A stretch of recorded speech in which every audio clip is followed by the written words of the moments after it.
Hello students, welcome back to in this new video. In this video we are going to cover some valency of some element and variable valency element and polyatomic ion. So let's start with hydrogen. Students, hydrogen का atomic number 1 होता है और ये एक electron donate भी कर सकता है, गेन भी कर सकता है और शेयर भी कर सकता है. यहाँ पे D for donate, G for gain, S for sharing है, शेयरिंग है. D for donate, G for gain और S फॉर शेयरिंग है. तो स्टूडेंट, यदि हाइड्रोजन एक अपना इलेक्ट्रॉन डोनेट कर देगा तो ये प्रोटॉन फॉर्म करेगा और इलेक्ट्रॉन गेन करता है तो ये हाइड्राइड बनाएगा और ये एक इलेक्ट्रॉन की शेयरिंग भी कर सकता है. जो भी एलिमेंट इलेक्ट्रॉन की शेयरिंग करता है तो वो कोवलेंट बॉन्ड बनाता है. जितने कोवलेंट बॉन्ड बनाता है उतनी ही उनकी वैलेंसी होती है. इसके बाद में हम बात करें हीलियम की. हीलियम ऑलरेडी स्टेबल एलिमेंट है, ये एक प्रकार की नोबल गैसेज है और ये 2 इलेक्ट्रॉन रखकर स्टेबल है और कहने का मतलब इसका s ऑर्बिट है वो कंप्लीट है तो इसकी वैलेंसी है 0. इसके बारे में बाद में बात करते हैं लिथियम की. लिथियम एक इलेक्ट्रॉन डोनेट करेगा 1 वैलेंसी. बेरिलियम ये डोनेट करेगा 2 इलेक्ट्रॉन. बोरॉन के बारे में बात करें 3 इलेक्ट्रॉन डोनेट करेगा. कार्बन ये जो रेड मैंने कर रखे हैं ये स्पेशल केस वाले एलिमेंट है. ये इलेक्ट्रॉन गेन भी कर सकते हैं और डोनेट भी कर सकते हैं और शेयरिंग भी कर सकते हैं. हम बात करेंगे यहाँ कुछ एलिमेंट की. तो कार्बन के बारे में बात करें तो ये कार्बन अपने 4 इलेक्ट्रॉन की शेयरिंग करता है, या कहने का मतलब ये 4 कोवेलेंट बॉन्ड बनाता है तो इसकी वैलेंसी होगी 4. नाइट्रोजन के बारे में बात करें, नाइट्रोजन को अपना ऑक्टेट कंप्लीट करने के लिए 3 इलेक्ट्रॉन चाहिए तो ये 3 इलेक्ट्रॉन गेन भी कर सकता है और ये शेयरिंग भी कर सकता है. तो कहने का मतलब यहाँ पर नाइट्रोजन की वैलेंसी 3 होगी और इसकी वैलेंसी 3 यदि गेन करके है, 3 इलेक्ट्रॉन गेन कर रहा है नाइट्रोजन तो ये क्या हो जाएगा, नाइट्रोजन -3. तो इसके नाम के आगे लग जाएगा नाइट्राइड. आगे बात करते हैं ऑक्सीजन की.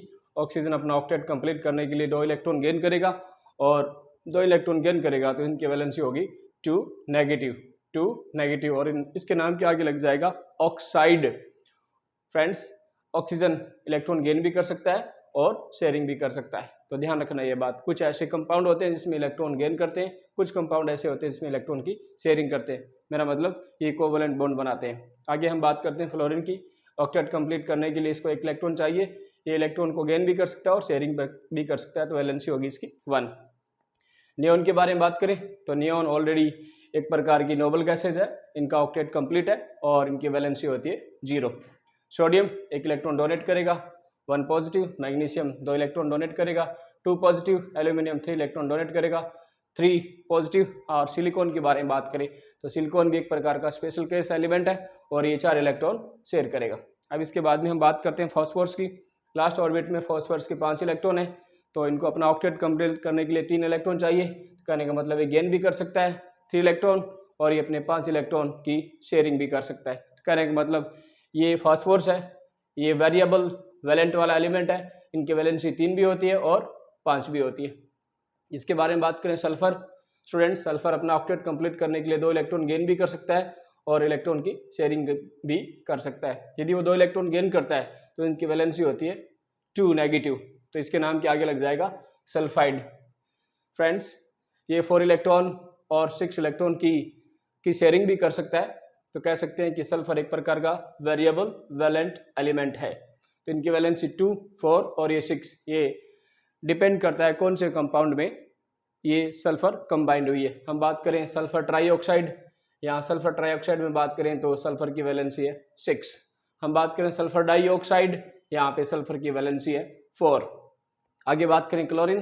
क्लोरीन को अपना ऑक्टेट कंप्लीट करने के लिए 1 इलेक्ट्रॉन चाहिए तो इसकी वैलेंसी है 1 और ये इलेक्ट्रॉन की शेयरिंग भी कर सकता है. इसके बाद में आता है आर्गन. आर्गन एक प्रकार की नोबल गैसेज है, इनका ऑक्टेट कंप्लीट है और ये स्टेबल है, इनकी वैलेंसी होती है 0. हम बात करते हैं पोटेशियम की. पोटेशियम के लास्ट ऑर्बिट में 1 इलेक्ट्रॉन ये डोनेट कर देगा तो 1 पॉजिटिव. कैल्शियम के लास्ट ऑर्बिट में 2 इलेक्ट्रॉन, ये इलेक्ट्रॉन का डोनेट कर देगा तो इसकी वैलेंसी होगी 2 पॉजिटिव. स्टूडेंट्स, आपको कुछ ऐसे एलिमेंट भी याद रखने होंगे जो वेरिएबल वैलेंसी शो करते हैं. कहने का मतलब उनकी वैलेंसी 1 से ज़्यादा होती है.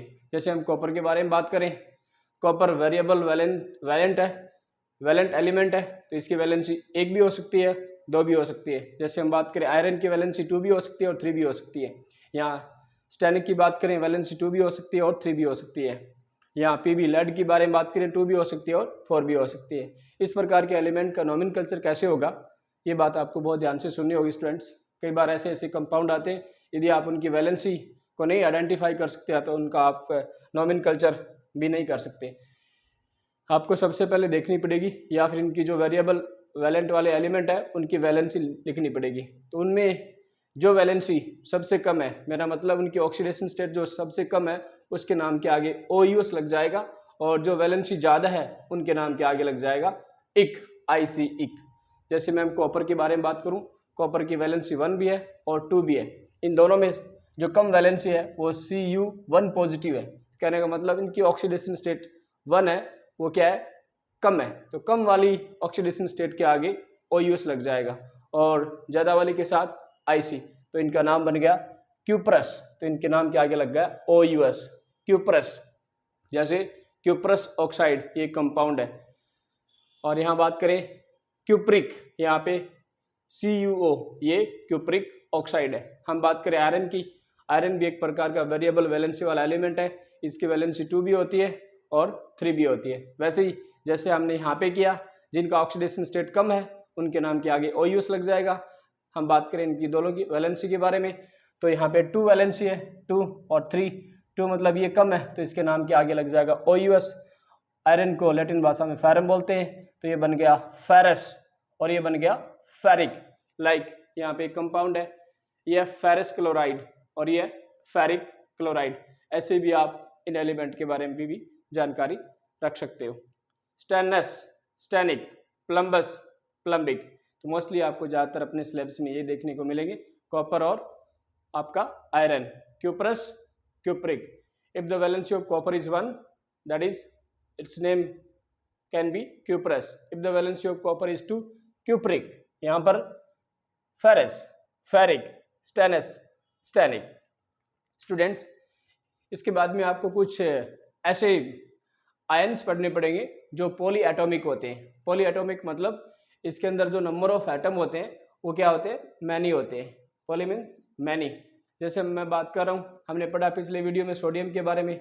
यहाँ सोडियम के पास एक ही एटम है, सोडियम के पास एक ही एटम है, लेकिन आपको यहाँ कुछ ऐसे आयन्स देखने को मिलेंगे जो हैविंग पॉली एटॉमिक। जैसे नाइट्रेट, नाइट्रेट या नाइट्रेट बना NO3। कहने का मतलब नाइट्रेट का जो ग्रुप है वो है NO3।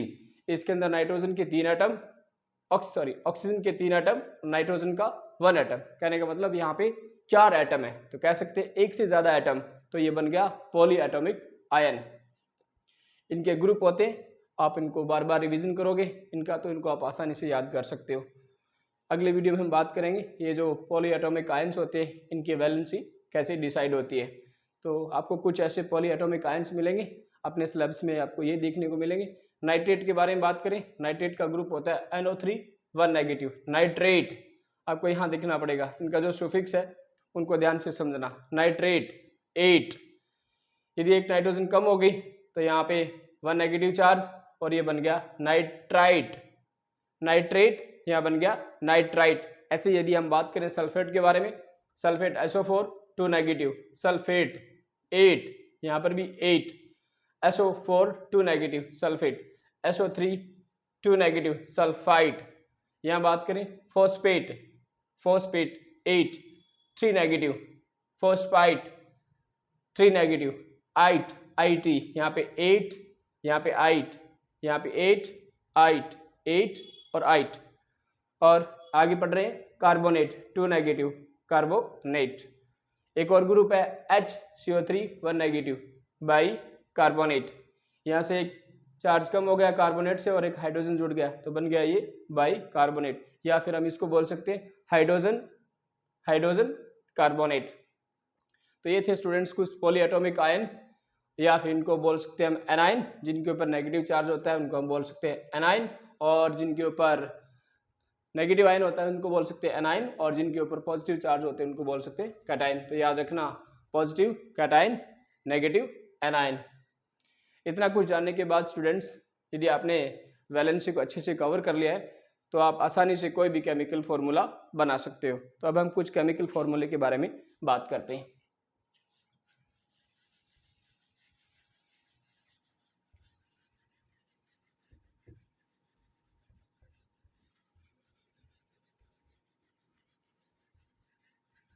केमिकल फॉर्मूला बहुत इंपॉर्टेंट है केमिस्ट्री के लिए।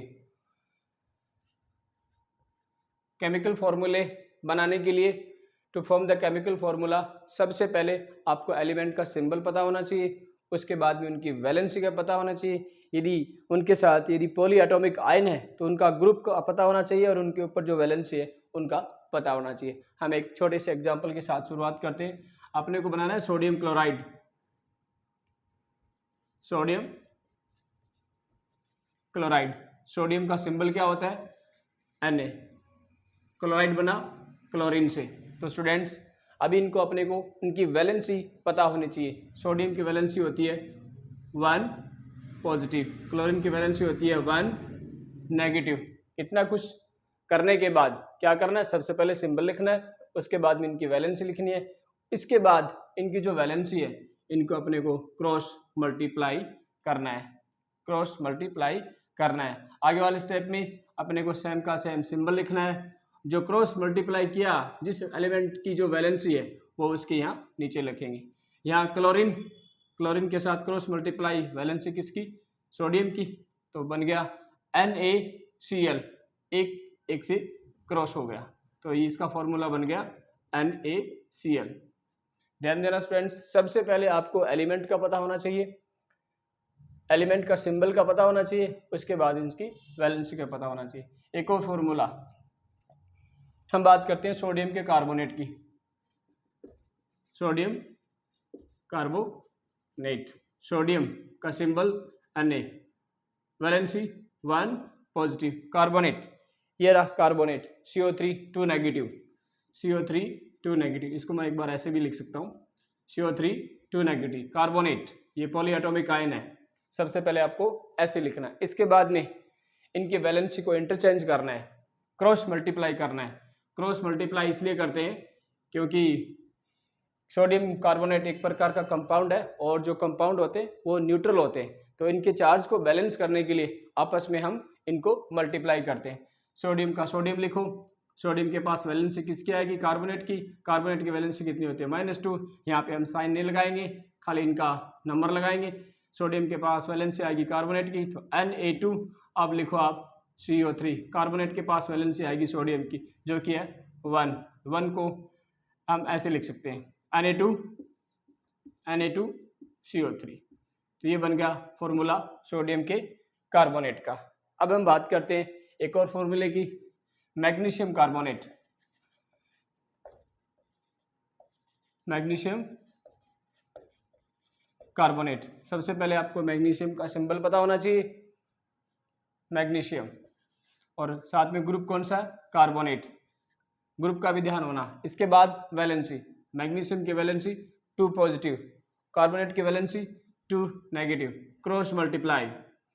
मैग्नीशियम, मैग्नीशियम के पास वैलेंसी किसकी, कार्बोनेट की, कार्बोनेट के पास वैलेंसी किसकी, मैग्नीशियम की, तो कार्बोनेट की वैलेंसी हो जाएगी जो वैलेंसी मैग्नीशियम की है। तो यहाँ पे अपने को सिंपलेस्ट फॉर्म करनी पड़ती है, तो यहाँ 2 से 2 कैंसिल हो गया, तो फॉर्मूला बन गया मैग्नीशियम कार्बोनेट MgCO3। इसके बाद में एक आगे फॉर्मूले और देखते हैं। हम बात करते हैं यहाँ पे सोडियम नाइट्रेट की, सोडियम नाइट्रेट की, सोडियम नाइट्रेट, सोडियम का सिंबल Na, सोडियम की valency 1 positive, nitrate, nitrate NO3।